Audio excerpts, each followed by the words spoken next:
So first off, I just wanted to get, I know there are two levels of listeners here, right? Some people want the information, other people want to know about the person that's being interviewed and what their journey was and how they got to the position that they're in. So why don't you give us just kind of a quick, elevator version of how you got up the elevator, I guess. Sure. I have to make it very quick because my elevator pitch is way too long. So I'll just say I did not start my career in entertainment. I started in automotive. I worked at Ford Motor Company just outside Detroit. I was there for about 5 years, realized I wanted to go back and get my MBA. So I did that at Michigan, and then realized I did not want to live in the Midwest anymore. It was too cold for me. So made my way to Los Angeles and started my entertainment career at Sony. Really, I was an intern at first and transitioned that into green lighting, working on the green light models for Screen Gems. So that was really my first job in the industry. It was the days of Underworld and Resident Evil. So it was a very cool time to be part of that division. Very cool. Yeah.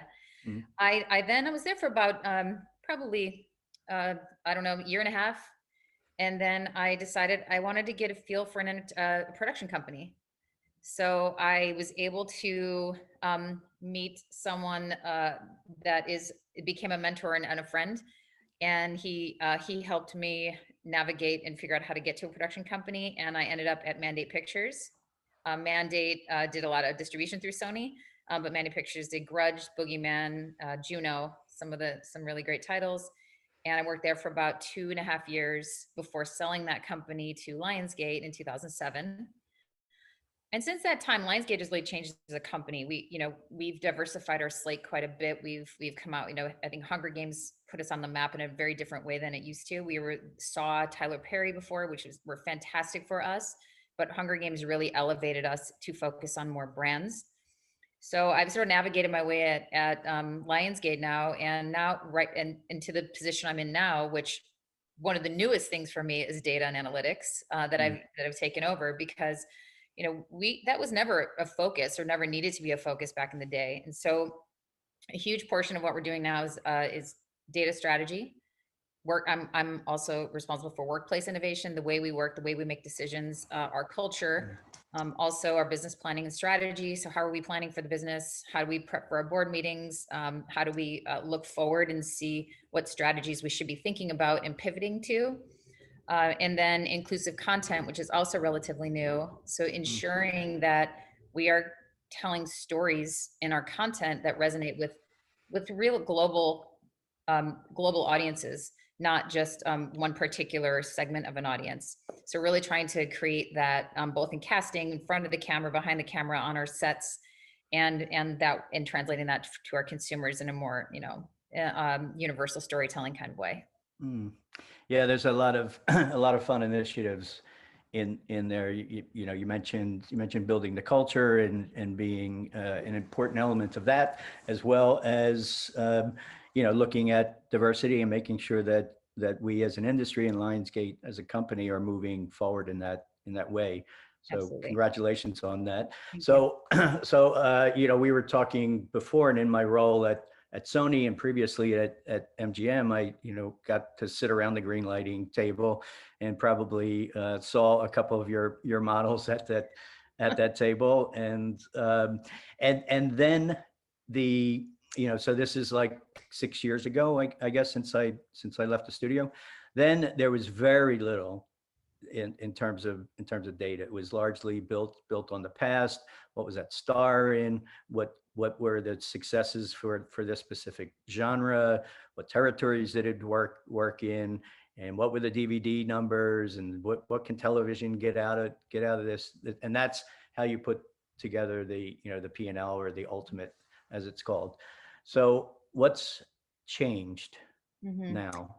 So we actually started doing the work of really focusing, not only just focusing, but really building institutional process and groups to focus on data and provide data in decision-making across the motion picture group.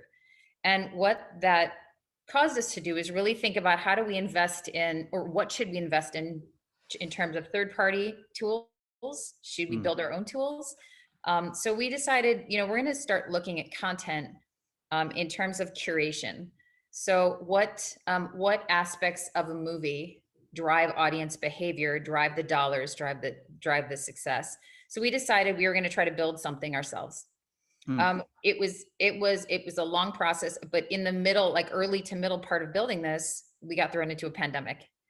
And all of a sudden, all of these things that build the comps to help you accurately predict some level of box office, we don't even know what the industry is going to look like, much less have comps that are predictive of anything in the future. So we sort of like had to rethink everything we were doing in terms of how to really build comps for the future of predictive like success on a feature. So we finished that work. We realized it was a very valuable tool, but it wasn't iterative enough to help, and I think we'll get to this, to help plan for direct to platform releases. Because that's now a thing, so we decided that we were going to look at maybe partnering third party, but we're still kind of making those decisions. But the real change for us is, all the groups rallying around that green light table to ask the right questions to help us inform the green light process in a different way. So what audiences are we going for? And does that audience want to see this content? And do they want to see that content in the theater?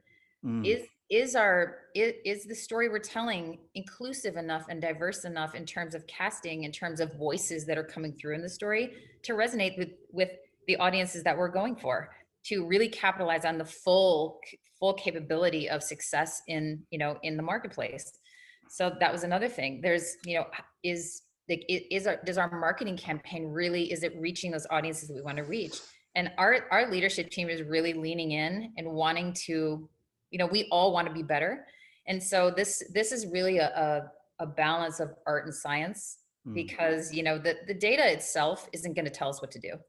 Right. The data will bring additional just points of interest and support for certain levels of decision making. And the expertise from those people in the room that have been here, that have gone through this pandemic now, that are seeing what we're seeing in the marketplace, are going to add that extra. So it's a balance. It's really a balance. We're not perfect at it. We're still figuring it out, but we have we have people that are really trying to do this the right way. And, for us to be successful, I think we all realize we have to. And our end game is to deliver something amazing to a consumer. And that's really what we're trying to do. Right.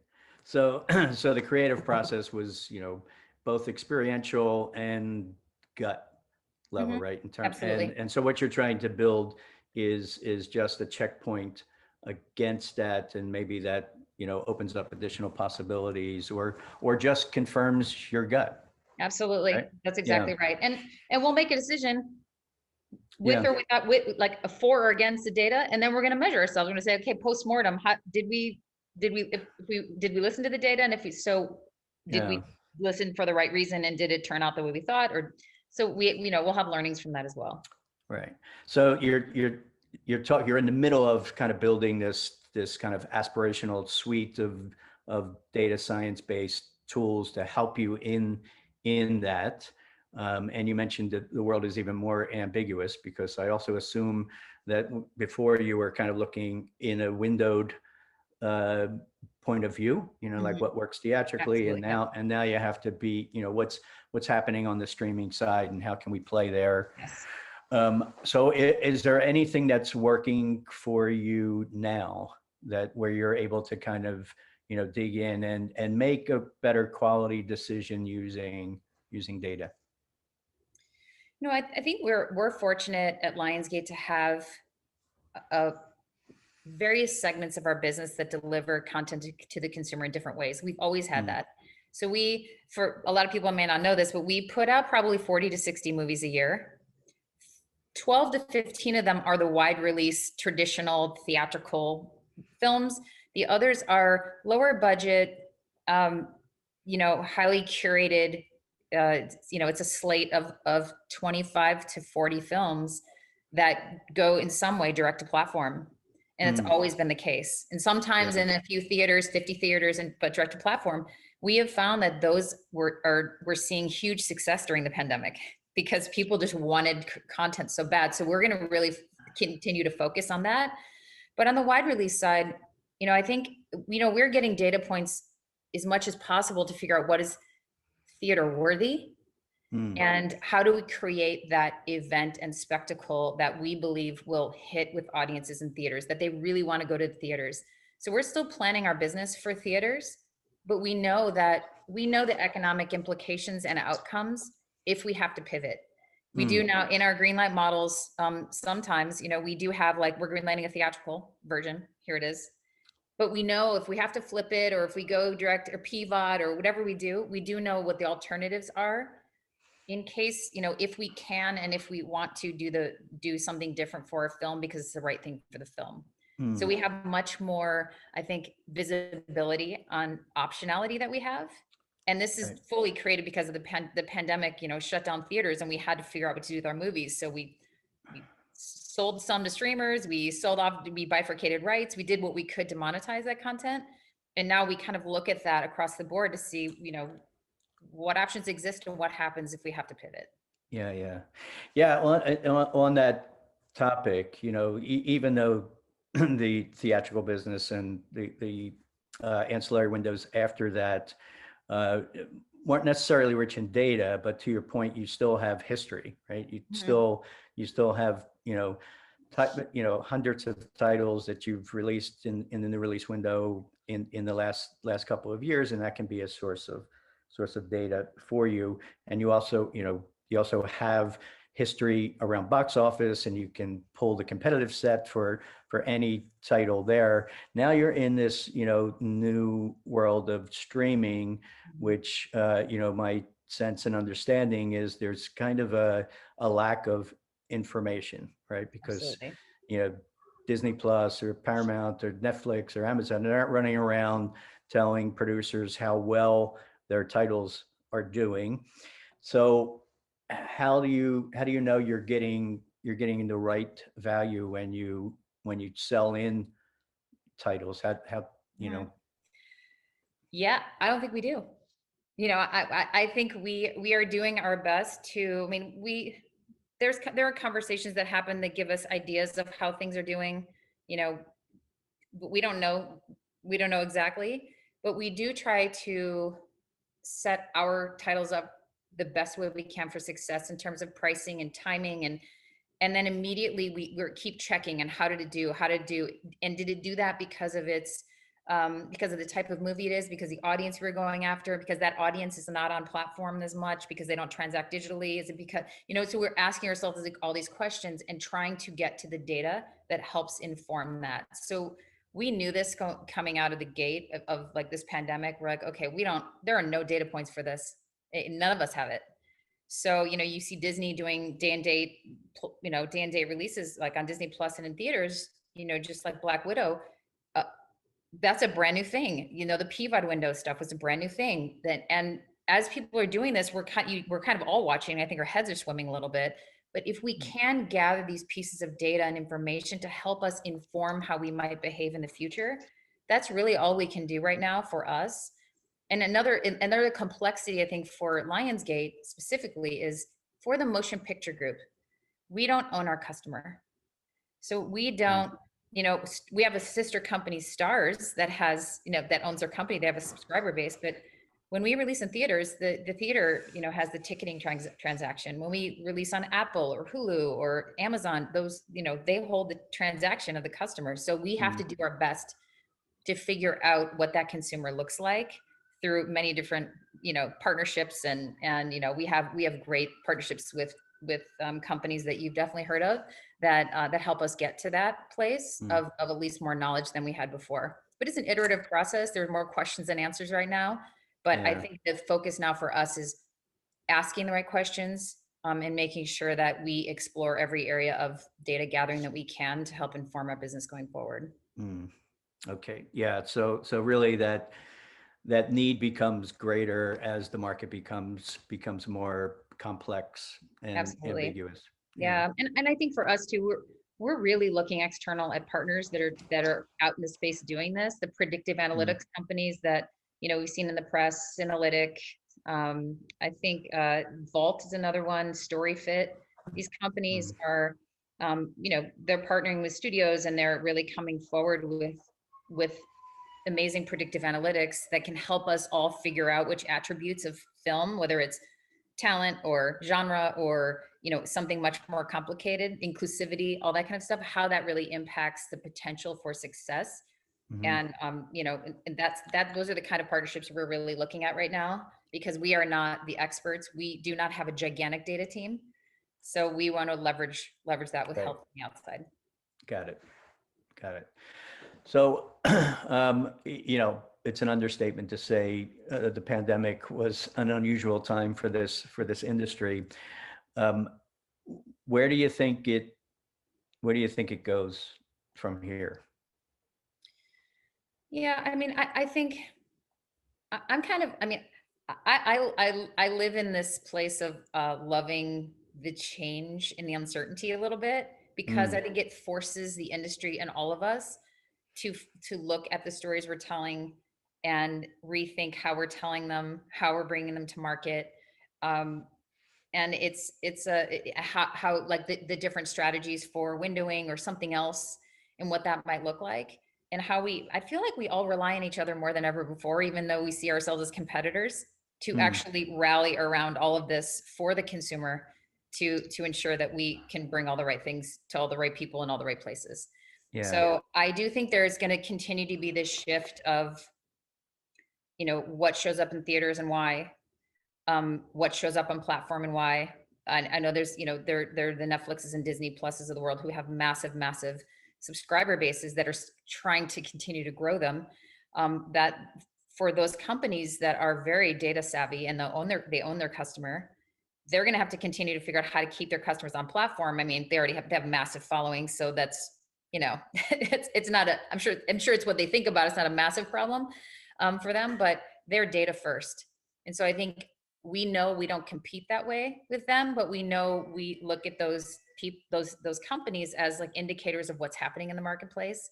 So I think there will be a shift and fluctuation of where content shows up and what it looks like. But right now, I think we're seeing Fast Nine, crazy performer at the box office, Black Widow, crazy performer at the box office. So obviously, we're seeing the event movies are working, right? Mhm. The big action movies, the Marvel movies are working. So that gives us a good feel that audiences will show up and consumers will show up in the theaters. It just depends on what you're serving them. Sure, sure.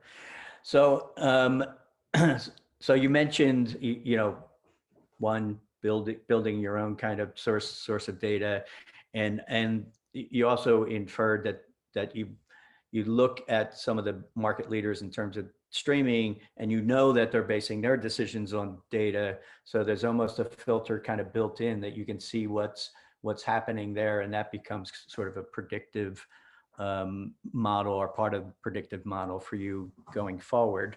Yeah. The industry that you're in is, certainly competitive, but over the years, it's also been collaborative when it's had to be collaborative, right?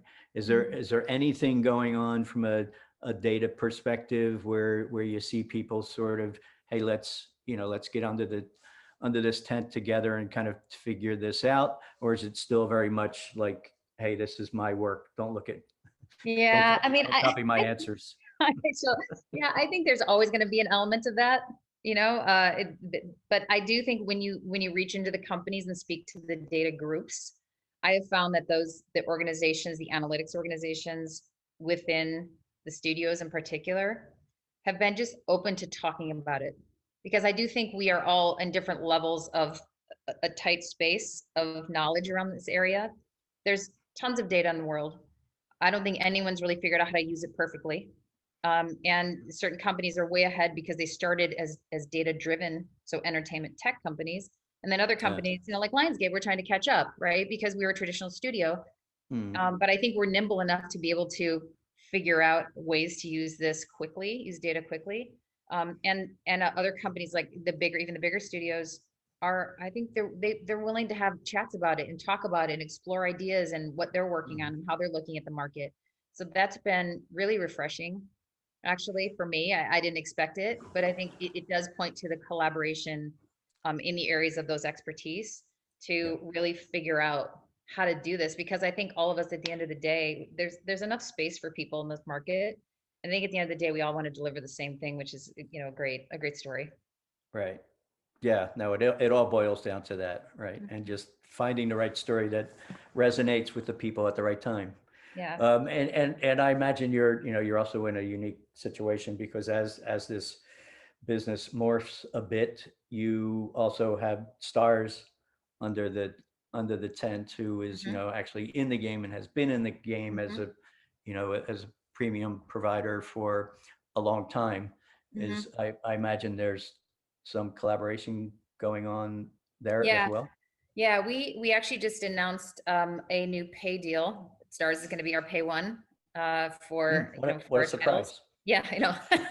Like other people are announcing that too, other companies. But yeah, Yeah, so yeah. we get a pay one, and hopefully, what it does do changes for us is it does drive our decision making a little bit differently on what we're making, because we know where it's Mm, going to end up on our sister company's platform, yeah. and we know Star's audience targets. So we Mm, do, that is now also part of the green light value, valuation is ultimately, what does this do for Stars? Will it create uh, more noisy, will it create more subscriber acquisition for them? Will it create mm, more stickiness for them?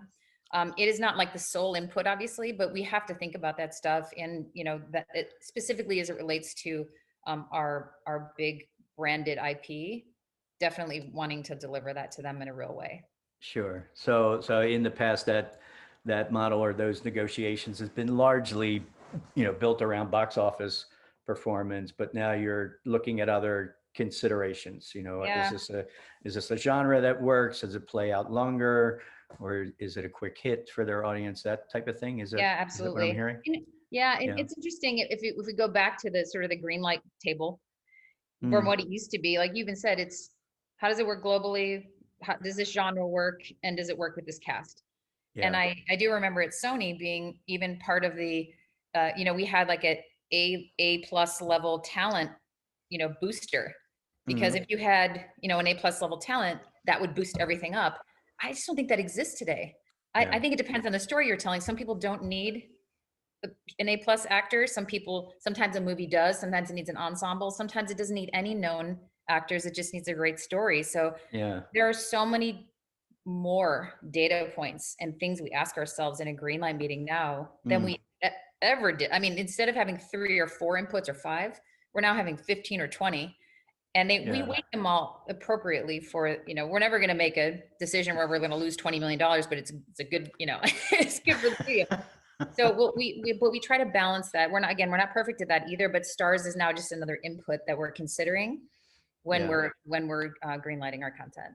Yeah. So it sounds like there's been some evolution. There's more sort of, call it 360-degree thinking Yeah. around the product, the ultimate that you're looking at in the green light meeting.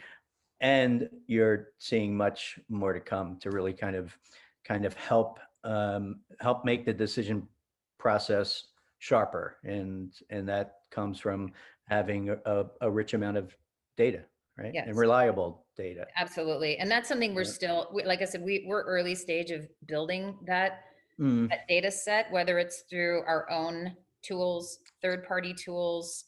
We have research built into some of our teams, but mm, then the centralized research and analytics team sits really to serve all decision making across the spectrum, not yeah. just like we have a marketing analytics and team. We have a sales and distribution analytics, like more of a research team, but the Hmm. broader team sits centrally, so they can really service the full Uh, decision making timeline. okay. And Yeah. that's That. where all the inputs, we're still gathering all those inputs. It is, like I said, work in process, early days, but we Mm, are so focused on it where back in the day we weren't like, oh, we need analytics and data. We were just like, well, I don't know. I mean, this is and that kind of worked. That kind of worked for the time. yeah. And Yeah. anymore, the pace of change is so fast. I don't think we can get enough data fast enough and put it in a usable form fast enough for us to use it. So that's really our Hmm. focus, is how do you really you know, drive the decision making by providing that level of data that you can easily look at and go, okay, I understand what this is and I understand what it means to incorporate this into a decision.